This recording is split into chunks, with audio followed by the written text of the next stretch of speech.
The use and abuse of athletics. There was a time when in our country not much importance was attached to athletics as such. A pioneer in this direction, so far as Bengal is concerned, was Nabogopal Mitra, who organized Swadeshi Mela, in a way the precursor of the National Congress in the 70s of the last century. He had his gymnasium close to what now is Vidyasagar College in Calcutta. And strange as it might seem, he had Maharishi Devendranath Tagore as his patron in this enterprise. Since then, we have traveled a long way, and physical culture has now come to be looked upon as an essential part of education. Athletics, therefore, are organized by every educational institution and by every club, and all sorts of encouragement in the shape of prizes are given to attract young men and women to take increasing part in these. Today, our young men compete with the world in regard to physical fitness and perfection. One of our young men become Mr. Universe. The other day he comes from Bengal, but he holds up the flaming torch of Renaissance, becoming active and popular again India. In these days, the usefulness of athletics therefore need not to be delighted upon. It is admitted by all athletics improve the health and general physical well-being. The athlete will generally be found to be more alert and prompt in the execution of his duties. He is always physically fit.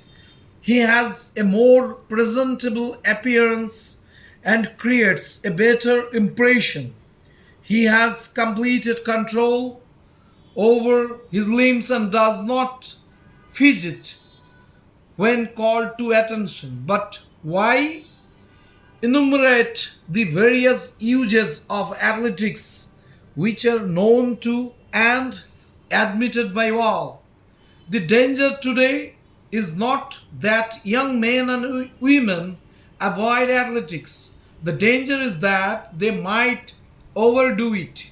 One must guard against misusing athletics by remembering that too much of even the best thing is bad.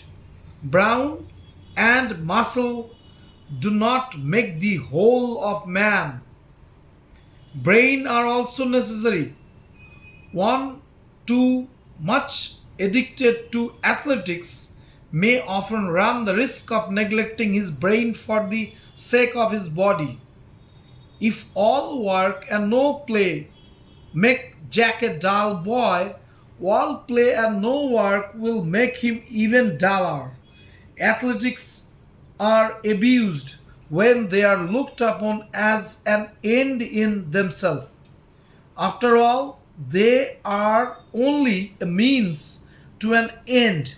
He who makes it his only best object in life to develop his body in a particular direction does himself the greatest wrong. Virtue lies in moderation.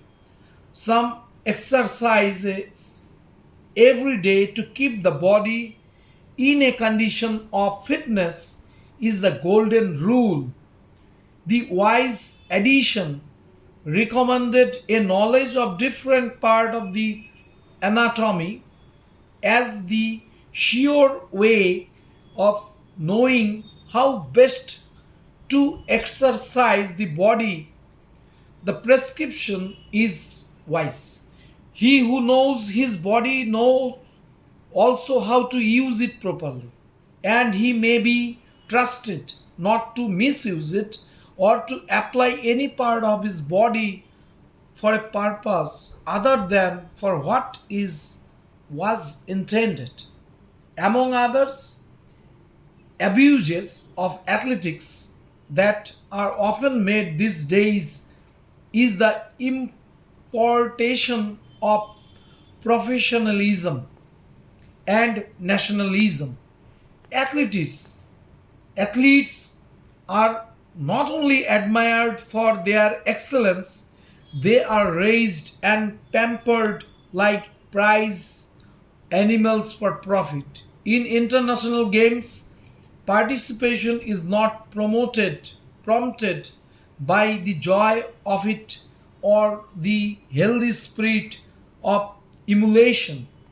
It often creates bad blood and leads to the sacrifice of sportsmanship to the greed of money or the passion for national superiority.